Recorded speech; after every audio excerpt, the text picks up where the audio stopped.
And welcome back to What If, and we are on part 24 of What If Mikoto Uchiha adopted Naruto Uzumaki. So, I can't guarantee this is going to be the last part. We'll see how far I get. I might go into the 30-minute range to see if I can get everything done for this part that I need to. But this particular What If is finally coming to an end this week, either today or on Wednesday, and then we'll be starting a new What If in its place. So, just figured, let's just make sure we all are staying that before we get into it. And I think I might be able to get it done because a lot of what happens next, surprisingly so, is easily just glossed over. I'll address it happens, but it's glossed over. So last time, we had Naruto and Sasuke teaming up to eventually beat Pain and Nagato. Naruto had to talk with Nagato. He resurrected the villagers that he killed. But that still leaves us with several plot points and several issues to deal with. One of which is the issue of Obito getting Nagato's eyes. All that happens exactly the same. There's nothing that has changed that there's nothing that has happened that changes the situation there. Also, instead of Kabuto approaching Obito with the information about, joining the Akatsuki and having the Edo Tensei out there for fighting on his behalf, it is Orochimaru who approaches instead. And he still illustrates the point that he has Uchiha's Madara, not Madara, but Madara Uchiha's corpse. It's like, where'd you get that? It's like, I have my ways. So those basically happen the same as they did originally, minus the fact that it's not Kabuto approaches him, it's Orochimaru. Now, that being said, there are a couple changes to this. One, Killer Bee is still stuck in the Lightning Village. I mean, Village in the Clouds. There was no attempt on him by Taka. So he's been there the whole time. He wasn't able to get out. So the question quickly becomes then, is there a meeting of the five Kages? Think about that for a moment. Is there an actual meeting of the five Kages? Because the whole Kage summit was, I believe, if I'm not mistaken, if I remember correctly, it was brought to the attention of everyone by, the five Kage summit was called by the Raikage because Killer Bee had been kidnapped. Or allegedly kidnapped in that case. But ultimately that wasn't the case. We know for a fact that he just got out of there, and then he ultimately came and after the Kage summit and saved Killer Bee from Kasame. But Kasame has been taken care of in this version as well. Let's remember that. So it was never Kasame to go out and try to capture Killer Bee. So the question is, does the five Kage summit still happen?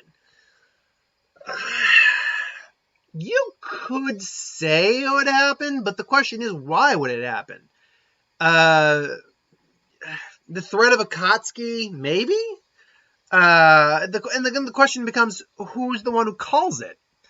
So it wouldn't be the Raikage, because the Raikage, I mean, they did lose the Two-Tail. They did use Yugito, was that her name? Anyway, they did lose her. So you could make an argument from that. He's worried about his adopted brother. So he ultimately does call the five Kage summit. For the sake of coherent storytelling, we'll say that that the five Kage summit is called, and he is the one who called it, because we don't actually know when the information that the Two Tails was captured and that the container was killed was brought to his attention, because it can take a little while for that kind of information to get to the villages and the leaders. It could be instantaneous, could take weeks, could take months. So, for the sake of argument, and for the sake of smooth storytelling, we will say that, yes, it is still the Raikage who calls it. Maybe they did send someone after B and it just failed. That's very possible, because, as far as I remember, there is no one left with Akatsuki at this point. They are all pretty much dead. If I'm not mistaken. I mean, he could have sent Zetsu, but there's no way Zetsu would have been able to take on the Eight Tails. Yeah, if I remember correctly, I have killed off everyone in this story when it comes to the Akatsuki. So that's why the Edo Tensei is important with Orochimaru. Now, you could also make the argument that he could send Kabuto out there to try to take Killer Bee out, but that wouldn't make any sense anyway. Either way, he the Raikage goes, and unlike the original, I think he maybe takes Killer Bee with him just as an insurance policy, so he can keep policy, so he can keep an eye on him. So he's got Darui and Bee with them. Everyone else has the same people with him. The problem here, though, is Danzo. Is Danzo the Hokage in this version, or did Tsunade make it out? And yes, I do believe Tsunade made it out alive. The reason for that is we had Sasuke in the village, and Naruto was quick to be summoned in this case.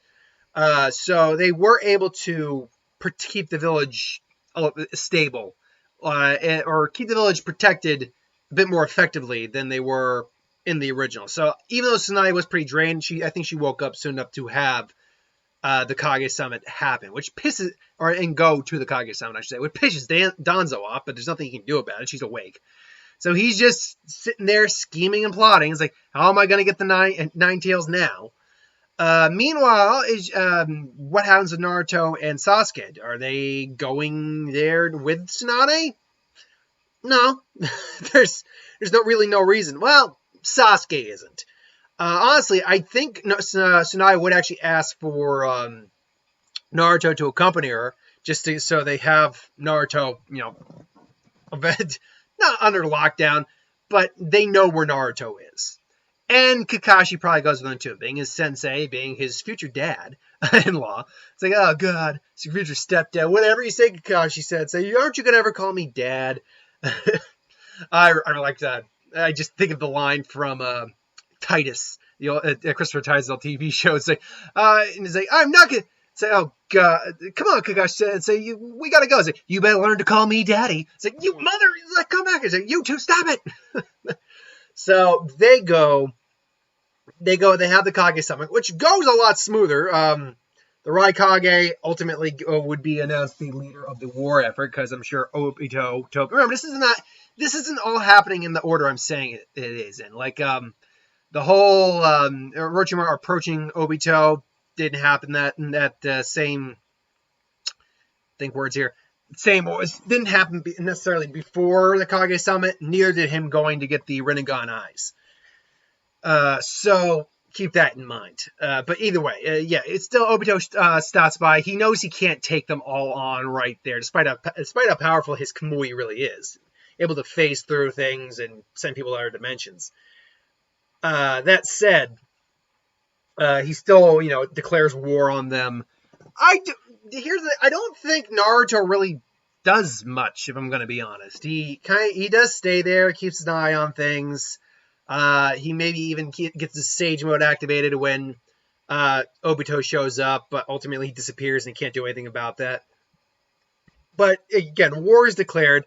Naruto and Bee do get sent to the island where Naruto learns to train with, learns to master the Nine Tails chakra.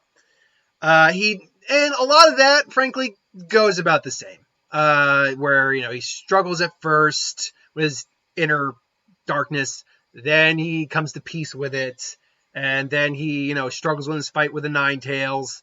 Ultimately, his mom gets involved. And this time, though, it isn't just his mom. His dad gets involved, too. And that gives him a little extra bonus.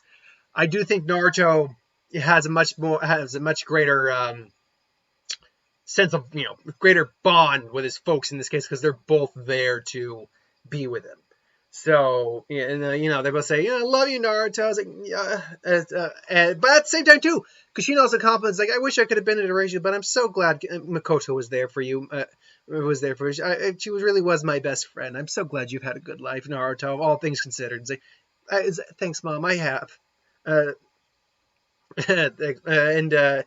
Just remember to find a girl just like your mom. It's like, oh, yeah, what about that nice Tamari girl that you've been seeing? It's like, wait, you say, well, I kind of can see things in the sea. I was like, well, I mean, yeah, she's really, if I can vaguely bring up a memory, I think you said you loved her. Like, can we not right now? Like, we gotta go find a Nine-Tailed Fox now. It's like, oh, he's so adorable. Oh, my little boy's in love. And it's like, oh god.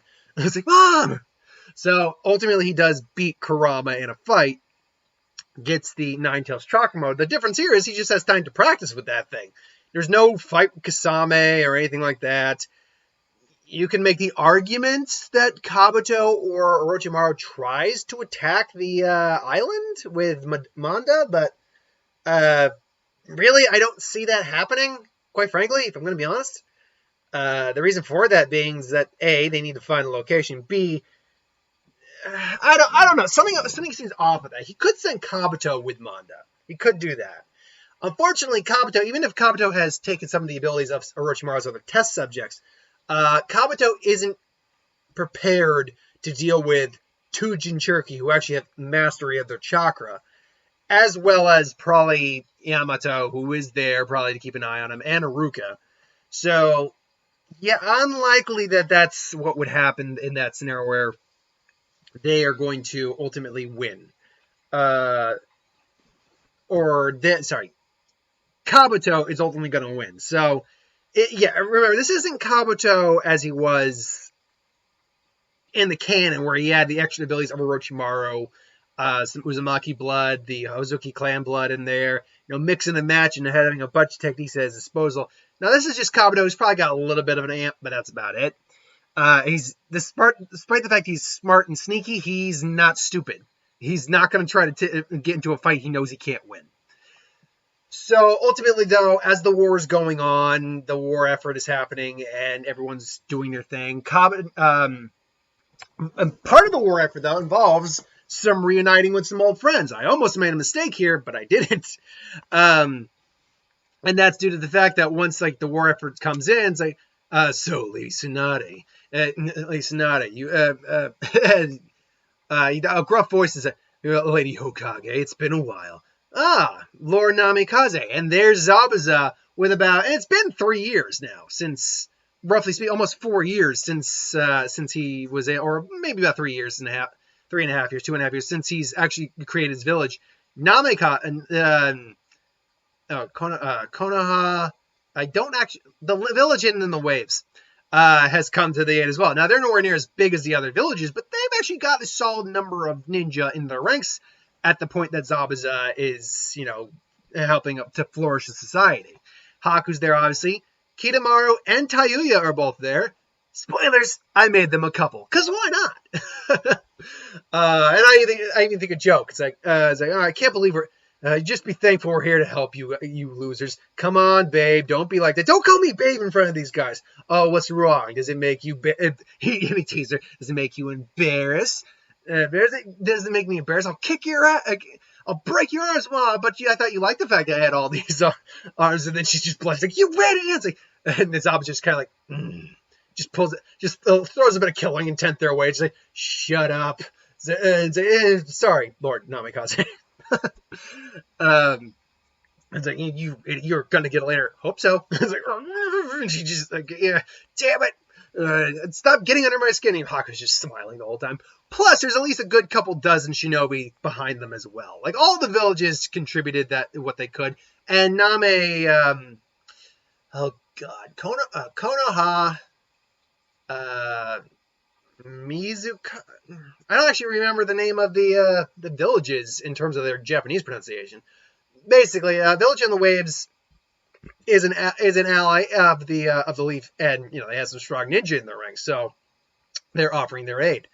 And so goes the actual ninja war. Now, what's interesting is you would actually get to see Zabuza fight his former members of the Seven Swordsmen.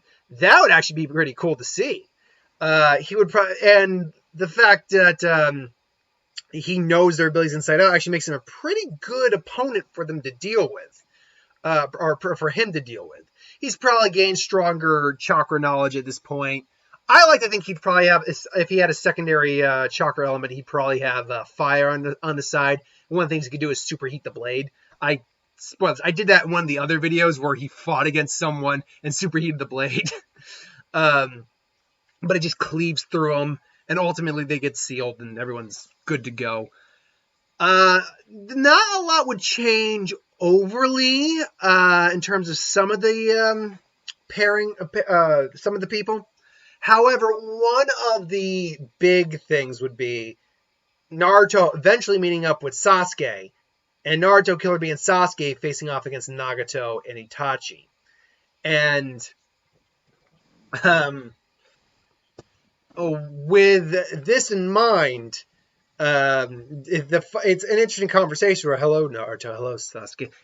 Brother, it's like, I wish it was under better circumstances, but unfortunately, I don't have any control of my actions right now. And, they have the conversation, and ultimately the fight does break down. Then summonings get summoned. They're doing what they can. However, midway through the fight, something happens where it's not Naruto who suddenly coughs up the crow with Shunsui's is it Shunsui's or Shusui's Mangekyo. It's Sasuke, because that fight involved, it was still a fight of Genjutsu, it was still a fight of all that, and during the fight, because he wasn't able to implant the Mangekyo, all depending on your pronunciation, wasn't able to implant the eye in Naruto, he implanted it in Sasuke instead. So, and Sasuke's like, what? And then Orochimaru actually snaps out. I was like, same rationale he gave Kabuto had. It was like, Itachi is on another level. I can't control him. So now you have Itachi free, and they basically beat down Nagato. And I have to go and stop Orochimaru. And Naruto basically just, tell Sasuke, go with him. I'm gonna go help out the front lines. He makes some more clones and heads out there. So Naruto's whole interactions with the world at the moment are pretty much the same. Although he does get to see Temari again, he smiles and so he's like, Naruto, Temari, and but now's not the time for now's not the time for that. We got a fight to do, or fight to finish. So we cut instead to Sasuke and Itachi having a conversation having a conversation while on their way to go fight Orochimaru. And unlike before, it's one of those things where, unlike before in the original, where Sasuke was still kind of a bad guy, this is like, no, they're just having a conversation, talking about the good times, telling me, does mother still do this and that? It's like, she does. She's actually done a lot more since Kakashi's. She's been seeing Kakashi. It's good that she was able to move on. Kakashi's a good guy. I'm surprised he was able to move on too after the whole incident with Rin. It's like, Rin, that's something I'll have to ask him another time. We're here, and then they get there, and Orochimaru just lying in wait. So the brothers finally come. Unfortunately, only one of your eyes is available for the taking. Is such an unfortunate series of events. But fortune smiles on me.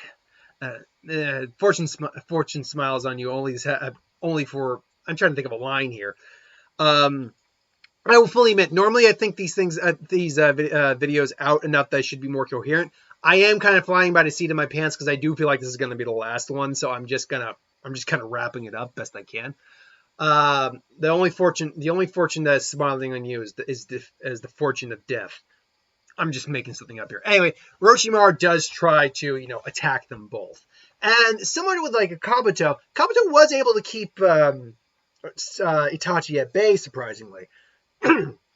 Unfortunately, what Orochimaru was not counting on was the fact that, though Obito probably did let him know he had the Itachi's Mangekyo, probably inserted it into his head, and probably getting the eternal Mangekyo, damn it, Mangekyo.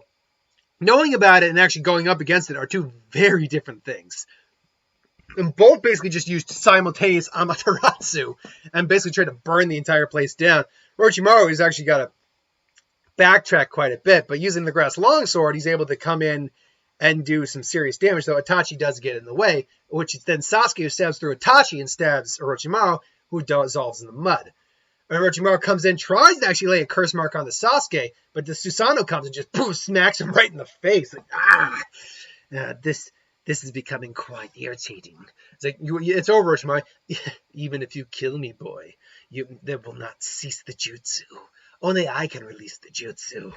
So cut back to where Madara is away, is there and summoning the giant meteors down. The Tsuchikage is doing the lightweight boulder jutsu. I can't remember the name of that one. The one where he reduces the weight of something, and everyone's just struggling immensely against them. Ultimately, though, I do think Orochimaru is, because Orochimaru here is not using the snakes or dragon stage mode, if you will. That's not a dragon, let's be honest. It was a snake stage mode. I appreciate what they were trying to do, and like the implication being that that's maybe what the reason why Orochimaru has that pink lines in his eyes, that he's technically gathering sage jutsu or senjutsu a lot. After all, Mizuki, his son, if you will, his biologically grown child, he has sage mode, and so how does Orochimaru know about it in that case? It's a weird kind of thing. Either way, though, he doesn't have the lids that protect him from the genjutsu, and ultimately he gets trapped in Izanagi. Not Izanagi. Izanami. Izanami is the one where it's the loop. And ultimately he gets the reveal of, the jutsu, the end, the Edo Tensei. Itachi gives his final goodbyes to Sasuke, and, they part ways on good terms. And after the jutsu ends, Sasuke's like, yeah, no, and then just burns Orochimaru to hell with Amaterasu. The question is, would doing that break the genjutsu? I don't think it is. And normally it would, but because of the level of that genjutsu, I actually don't think it would. It's like the infinite Tsukiyomi. If you were to suddenly burn someone's foot, would they just snap out of it? I don't think so. Madara obviously protects himself. He's still there. Ultimately, Obito and his six paths, if you will, his six Jinchuriki paths, go and they encounter Killer Bee and they encounter Naruto. That fight actually goes pretty much the same. Naruto getting the full mastery of Kurama's chakra. Then you get Madara coming to the battlefield. We're fast forwarding a little bit, but Madara ultimately coming to the battlefield. Sasuke ultimately coming to the battlefield as well. And now it's basically, and then the six paths Obito happens. And sad to say, not a lot actually changes at this point, surprisingly. While Naruto is stronger per se, he's got more techniques under his belt. Once you got to that point in the series, not a lot of that would have mattered. The fact that Naruto could do a water Rasengan and a water wind Rasengan hybrid actually doesn't really matter, even if he's putting Sage mode into it, Sage chakra into it. It might put Obito a bit more on guard, but ultimately it comes down to them using the Susanoo wrapped Kurama to break the sword he makes, and ultimately Obito kind of brought back to the good side. Madara using the seventh path and resurrecting himself. Trying to remember everything that happened. Oh, actually, I can say one thing that doesn't happen. The Hokages don't get resurrected, which is actually a big thing. But I do think they ultimately get around that. I do, despite the fact they lended a serious aid to the fight, they don't really. I don't think them not being there hinders the ultimate outcome. It makes it more difficult, but doesn't stop what ultimately happens.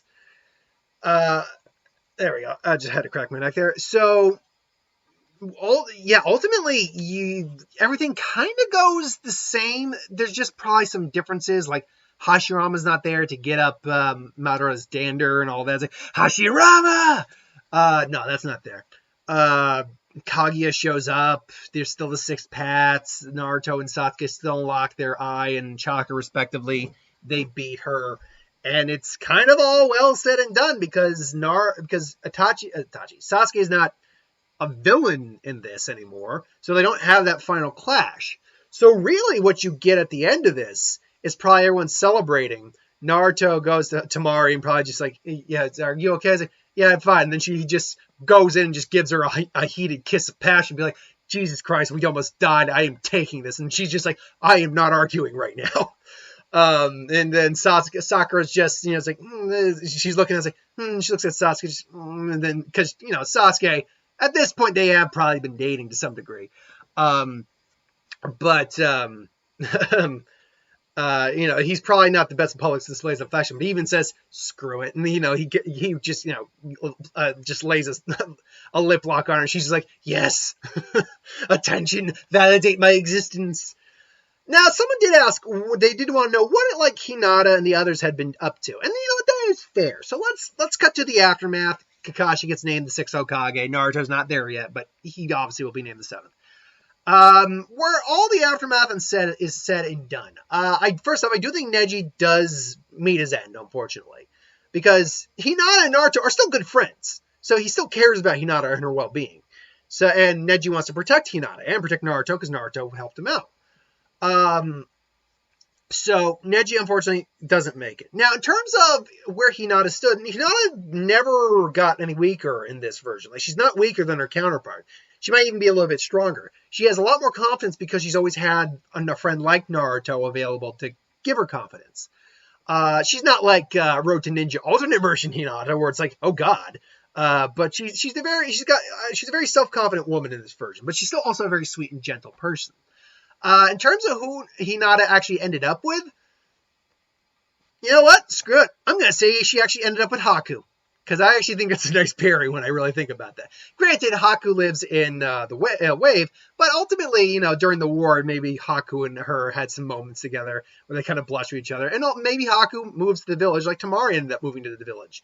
No, it's entirely possible. And Zabuza just wants Haku to be happy, so because this is his adopted son. So ultimately, Haku and Hinata probably tied knot. They probably have 2 kids, not Boruto and Hinamari. Actually, Hinamari would actually look pretty much like she does, surprisingly, because she looks just like a little mini Hinata. It's just her eyes are her dad's eyes. So she'd probably actually look like, but she has her dad's eyes. She have Haku's brown eyes. She also doesn't have the whisker marks and probably has some more feminine features because Haku is a very feminine looking guy.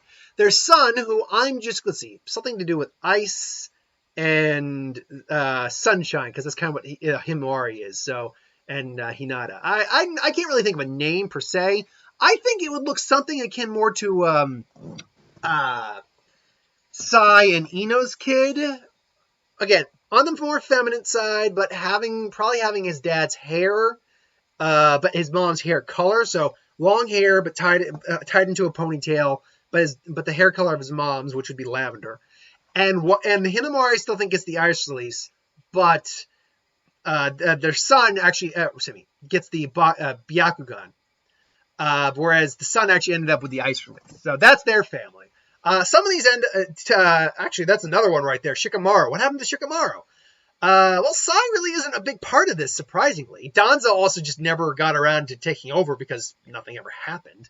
So he basically just has to resign to the fact that he just lost, which, yeah, sometimes I give him a much worse fate. Like when I did the Naruto being an Uchiha one, he got a much worse fate.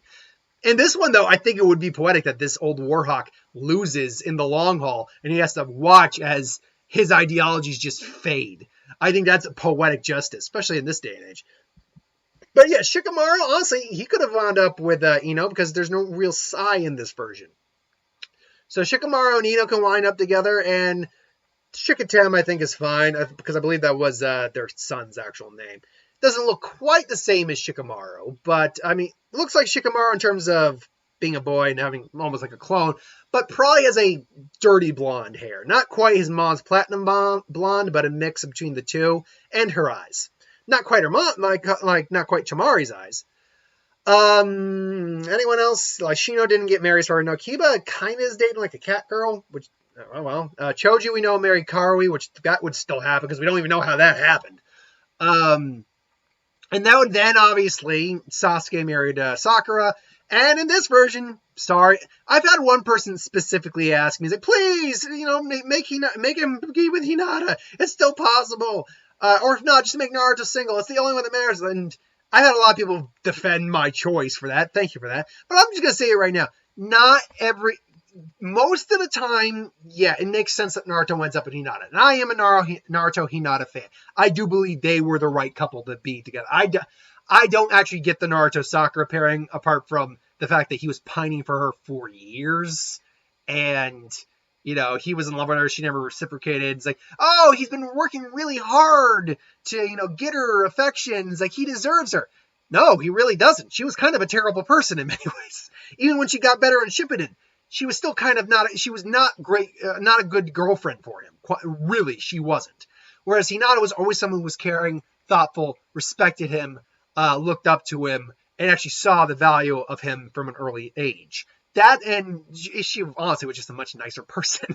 Did not have anywhere near the temper that Sakura had either, though we see her mom temper in Boruto, from what I understand. So yeah, sorry. I agree completely that it should be Hinata versus Hinata Naruto the majority of the time. But as a lot of people have brought up, and as I will bring up here to end this out, sometimes in a what if, remember, a what if is, what if this one thing changed and then all the ramifications of that change? And hate to tell you, there are some times where the ramifications means the pairings are not going to be the same. The majority of the time, they probably will be. Like, for instance, I'll just name one right off the top of my head. Naruto having a Keke Genkai.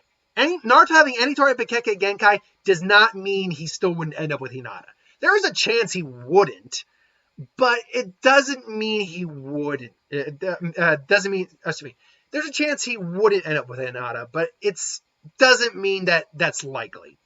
More than likely, what it would mean is the events that lead to them getting together are not the same as what happens in the original. And this is one of those cases where it just didn't pan out, where Naruto and Hinata got together. So yes, in this version, it's Naruto and Temari who got together. Obviously, Temari goes and moves to the village, marries Naruto, and they probably have 2 kids. I don't know what names I'd give them. I'd say that the little one probably looks pretty much like Temari, just maybe a different hairstyle. I mean, her hairstyle would still probably be, or you could do this. The son looks like Naruto, but with Temari's hairstyle and the whiskers, and then the daughter looks like Temari, but with Naruto's hairstyle and the whiskers. A feminine version of Naruto's hairstyle, but Naruto's hairstyle regardless. Not the shortcut one, like the long, like spiky hair one. So there you go. I don't know. I'm just mixing and matching at this point. Now, neither of them have. Now, what you would get from those kids, though, are 2 kids with supremely strong wind-based chakra. That's for certain, because that's both their primary elements. With Naruto now, with all the extra chakras in there, having a couple other elements as well. I don't think Temari has any other chakra elements to her besides wind. Wind was the only one we ever really saw. Temari. One second. Temari. Does Temari have any other chakra elements besides wind? Let's find out real quick, seeing as we're now at the end of this particular what if. I can dilly-dally just a little bit. No, the only one she had was wind. That's the only chakra nature she apparently had. Whereas Naruto has a bunch thanks to all the Biju and stuff like that. Anyway, so, and we are not doing a Boruto because that's just going to drag all these out far longer. And I don't think, I've had enough people say they wanted a new what if that I'm like, yeah, it's time to finish this up. And B, I don't read or watch Boruto. I occasionally see a clip here or there, so I know 1 or 2 story beats. That's about it. Occasionally when I have to do a who will win that involves a Boruto character, there's that as well.